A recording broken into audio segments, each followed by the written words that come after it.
From Russia with love. Love for Donald Trump, that is. As we've reported earlier, during the final stretch of the presidential election, U.S. officials say they are worried about potential threats from the Russian government, not just trying to infiltrate election systems, but sowing the seeds of doubt rhetorically about the legitimacy of American democracy. This in an election where President Obama has accused Trump of having a bromance with Vladimir Putin, and an election where it seems clear that the Kremlin has, in many ways, picked a side, whether through the activities of Russian hackers or rhetoric from Russian leaders. Let's bring in CNN senior international correspondent Clarissa Ward, who joins us from Moscow. And Clarissa, given that the Russian government controls the Russian media, what are the people of that country being told about this election?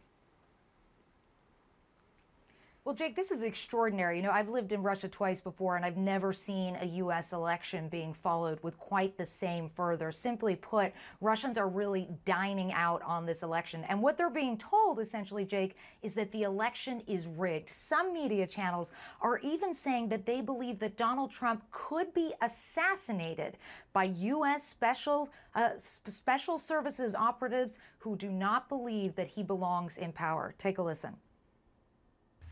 The American dream is dead. Bing, bing, bing, bang, bang, ding, bing.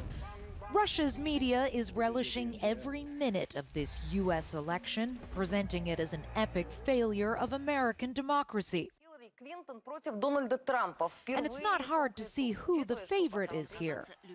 The Republican candidate is presented as a maverick underdog, a political outsider who speaks truth to power. Hillary Clinton, on the other hand, is cast as a dangerous Russia hater, whose election could lead to World War III. Russian media frequently labels her a witch, with one tabloid even calling her evil incarnate. State TV anchor Sergei Brylyov says it's a response to Clinton's aggressive attitude. The man on the street, of course, views Clinton as someone hostile to Russia because, well, she's been hostile. She's done all those anti-Russian statements, be it about hacking or whatever else, or Putin or Russia. Just read her statements. President Putin has dismissed allegations that Russia is playing favorites in this race. But as the polls have tightened, Russian media is now suggesting that the election is rigged and that the establishment won't let Trump win. Nobody should be fooled. One channel has predicted bloody social unrest if Clinton becomes president, followed by the overthrow of the corrupt regime.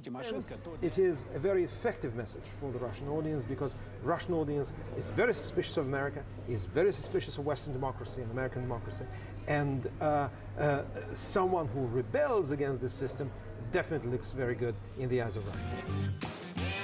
Which is why media here is happily milking this election for all the propaganda value it can get. Clarissa Ward, CNN, Moscow. So why is this election providing so much propaganda value? Well, Jake, essentially there's really two reasons here. On the one hand, for Russians, this makes America look bad in their eyes. They are presenting America as a divided, dysfunctional, and dangerous country. But perhaps even more importantly, Jake, focusing on the U.S. election allows the leaders in this country to avert attention away from their own problems here at home in Russia, which are significant, Jake. And Clarissa, how are the Russian people reacting to the accusation that the Russian government is trying to hack into U.S. election systems? Well, this is an interesting one, Jake, because people on the surface claim to be flabbergasted and outraged. They say there's absolutely no proof, that it's a completely baseless allegation. And they, in fact, even turn it on its head and say, actually, this is evidence not of any Russian wrongdoing. This is evidence of what they see as pervasive American Russophobia. Essentially, they believe that American authorities, and particularly Hillary Clinton, they are very much focused on Hillary Clinton in terms of her desperation in their eyes to prove that Russia is somehow culpable, that Russia is somehow trying to interfere with the American political system as it plays out. But they have said it once, they have said it twice. President Putin has also said it. There is no interference, according to the Russians, from any Russian authorities with the U.S. election, Jake. All right, Clarissa Ward in Moscow, thank you so much.